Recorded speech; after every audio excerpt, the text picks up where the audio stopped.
Welcome back, my 11 subscribers. I'm glad you decided to join me today for a couple minutes because you're going to learn a lot about the stock market and why the stock market actually goes up in the long run, okay? It's actually very simple.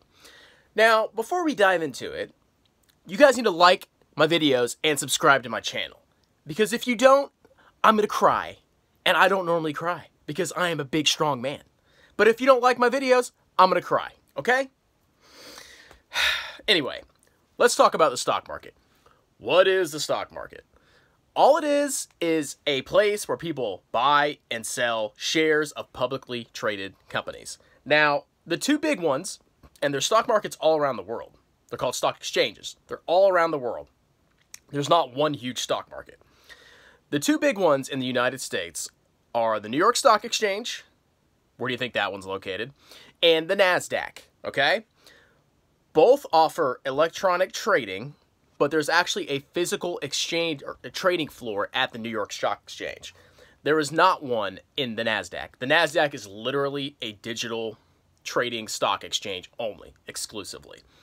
Now, on these two big stock exchanges, you have companies that are publicly listed.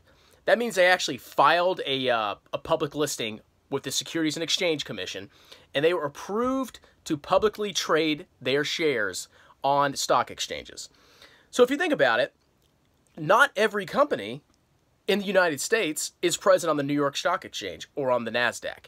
There are plenty of companies that are privately owned.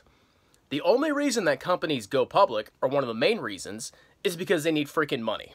So what they do is they file to become publicly traded in a stock market or in a stock exchange. They file with the SEC. The SEC reviews, make sure they're not committing fraud, make sure everything's good so the investors don't get screwed over. And then once those shares are approved to trade on the exchange, then there's an offering. And a bunch of big companies, big institutional investors buy up those shares. And then that company becomes publicly traded on a stock exchange. There are plenty of companies that are not publicly traded. But the ones that are on the stock exchanges, and that's where you can actually go and buy stock in those companies, okay?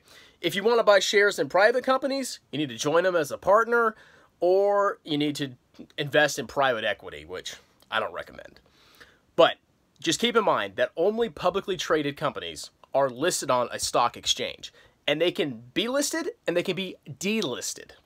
So if you look at the long run of the United States, when people show you a graph of the stock market or a timeline of the stock market, they're showing you what's called an index, which is just a basket of stocks that represents a certain sector of the market.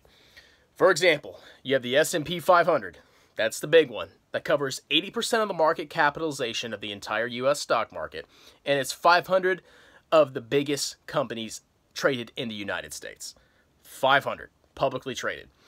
Now, when you're looking at a graph of the returns of the S&P 500, you're going to see ups and downs, you know, with recessions, depressions, whatever. But in the long run, those stock indices, like the S&P 500, go up over time. Now, it's not because every stock in those exchanges or in those indices performed so well and grew over time.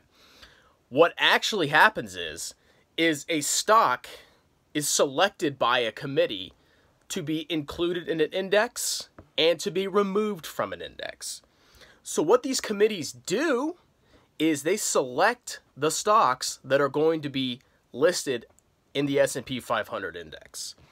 When that happens, the stock joins the index and then it stays there as long as the committee wants it to be. Think about it. There are people that are picking stocks to put into an index. That index does not represent the entire stock market. So when you're looking at the S&P 500 index, it's only the companies that were included in that index at the time. And as you'll see, if you look in the past, there's a ton of companies that are listed in the S&P 500 when it was first founded that aren't there anymore. What this committee is doing is they're picking winners and losers. Good companies that are up and they're growing, they add them to the index. Companies that are trash and that are falling apart, they eventually get removed from the index. And they may even become delisted from the stock market altogether. So if you think about it, the stock market's performance isn't the same companies over a 100-year time period or a 200-year time period or whatever. It's only showing the performance of companies at the time that they were listed. So basically the stock market filters out bad companies in the long run by delisting shares on the stock exchanges. Okay? So when you're looking at the performance of the S&P 500 or any other index and you see, oh man, it's gone up, which means, if I buy any stock, any individual stock, it'll eventually go up in the long run. No, it won't. You could buy a stock that's doing good now, that's included in an index, and that stock could literally crash and burn, and that company could go bankrupt, okay? You ever heard of Enron? That was listed on a stock exchange, and now it's gone. So individual stocks are not guaranteed to go up over time. Indexes usually will. The U.S. economy grows. Good companies that are growing are added to the index. Those companies grow quickly. They get those growing companies boost the returns of the index. And then when those companies suck, they get removed from the index and they get replaced by new companies. Okay? Does that make sense?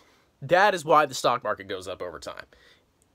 The stock market does, in general, as long as the economy is growing. But individual stocks do not go up over time. That is why you diversify. Because when you buy an index, broad index, S&P 500, Russell 3000, whatever. When you buy into those indices, you're buying companies that are growing and that are performing well at the time. And over time, the crap companies get filtered out and new companies get thrown in. And then you see the performance of the stock market go up over time. Okay? Does that make sense? Well, I hope you enjoyed this video. If you liked the video, like it, leave a comment, and subscribe. Have a wonderful day.